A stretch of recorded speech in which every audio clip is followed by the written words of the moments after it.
NDRന് ശേഷം ആന്ധ്രാക്കാർക്ക് ആവേശമായിട്ട് മറ്റൊരു ചുരുക്കെഴുത്ത് ഇപ്പോൾ വന്നിരിക്കുകയാണ്. ആ ചുരുക്കെഴുത്താണ് NKR. ആന്ധ്രാക്കാർക്ക് മാത്രമല്ല, മറിച്ച് ഇന്ത്യൻ ക്രിക്കറ്റ് ആരാധകർ ഒന്നടങ്കം ഹൃദയത്തോട് ചേർത്ത് വെച്ച് കഴിഞ്ഞിരിക്കുകയാണ് NKR എന്ന നിതീഷ് കുമാർ റെഡ്ഡി എന്ന് പറയാം. ഓസ്ട്രേലിയക്കെതിരായ 4ാം ടെസ്റ്റ് ക്രിക്കറ്റിൽ ഇന്ത്യയെ ഫോളോ ഓണിൽ നിന്നും കരകയറ്റി വലിയ പോരാട്ടം കാഴ്ചവെച്ച് സെഞ്ചുറിയുമായി NKR മെൽബണിൽ തലയുയർത്തി നിന്നിരിക്കുകയാണ്. ബാഹുബലി പോലൊരു മാസ് സെഞ്ചുറിയാണ് നിതീഷ് കുമാർ റെഡ്ഡി മെൽബണിൽ കാഴ്ചവെച്ചതെന്ന് പറയാം. നേരിട്ട് 171 പന്ത് ബൗണ്ടറി കടത്തി 91 നിന്ന് 103 എത്തിയതോടെയായിരുന്നു നിതീഷ് കുമാറിന്റെ കന്നി ടെസ്റ്റ് സെഞ്ചുറി എന്നത്. 4ാം ടെസ്റ്റിന്റെ 3ാം ദിനം അവസാനമായി നിൽക്കുമ്പോൾ 176 പന്തിൽ 105 റൺസുമായി നിതീഷ് കീഴടങ്ങാതെ നിൽക്കുകയായിരുന്നു. ഒപ്പമുള്ളത് 7 പന്തിൽ 2 റൺസുമായി മുഹമ്മദ് സിറാജ് കൂടിയായിരുന്നു.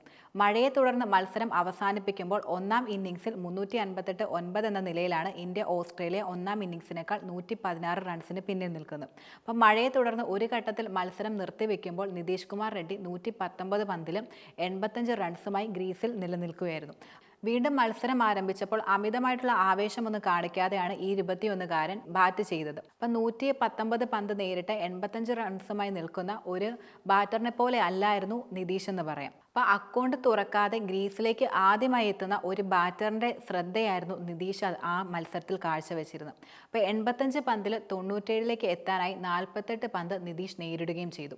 അപ്പോൾ 99 നിന്ന് സ്കോട്ട് ബോലറ്റിനെ മിഡ് ഓണിന് മുകളിലേക്ക് ബൗണ്ടറി കടത്തിയായിരുന്നു നിതീഷിൻ്റെ ആദ്യ സെഞ്ചുറി എന്നത്.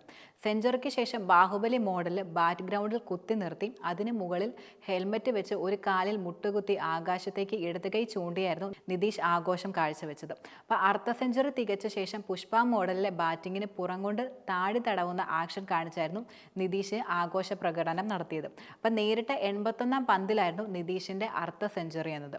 20 മിനിറ്റിലധികം നീണ്ട വളരെയധികം ആകാംക്ഷയുള്ള നിമിഷങ്ങൾക്ക് ശേഷമായിരുന്നു നിതീഷ് കുമാറിൻ്റെ സെഞ്ചുറി എന്നത്. അപ്പം നിതീഷ് 97ലും 99ലും നിൽക്കുമ്പോഴും വാഷിംഗ്ടൺ സുന്ദറും അതുപോലെ ജസ്പ്രീത് ബുംറയും പുറത്തായിരുന്നു. അപ്പം ബുംറയ്ക്ക് പിന്നാലെ ഗ്രീസിലെത്തിയ മുഹമ്മദ് സിറാജ്, പാറ്റ് കമ്മിൻസിന്റെ 3 പന്ത് അതിജീവിച്ച ശേഷമാണ് സ്കോട്ട് ബോലറ്റിനെ നേരിടാനായിട്ട് നിതീഷിന് അവസരം ലഭിച്ചിരുന്നത്. അപ്പം ഗാലറിയിൽ ഉണ്ടായിരുന്ന നിതീഷിന്റെ അച്ഛനായിരുന്ന മുത്തല്ലെ റെഡ്ഡി ഈ സമയമെല്ലാം കൈകൾ കൂപ്പി പ്രാർത്ഥനയിലായിരുന്നു. അപ്പോൾ 7 വിക്കറ്റ് നഷ്ടത്തിൽ 221 റൺസ് എന്ന നിലയിൽ ഫോളോ ഓൺ നാണക്കേടിൻ്റെ വക്കിലായിരിക്കുമ്പോഴായിരുന്നു നിതീഷ് കുമാർ വാഷിംഗ്ടൺ സുന്ദറിനെ കൂട്ടുപിടിച്ചുകൊണ്ട് ഇന്ത്യയെ 300 കടത്തിയത്.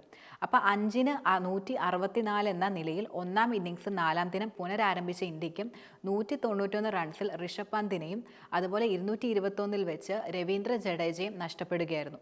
എന്നാൽ 8ാം വിക്കറ്റിൽ വാഷിംഗ്ടൺ സുന്ദറും നിതീഷും ചേർന്ന് 285 പന്തിൽ 127 റൺസാണ് നേടിയത്.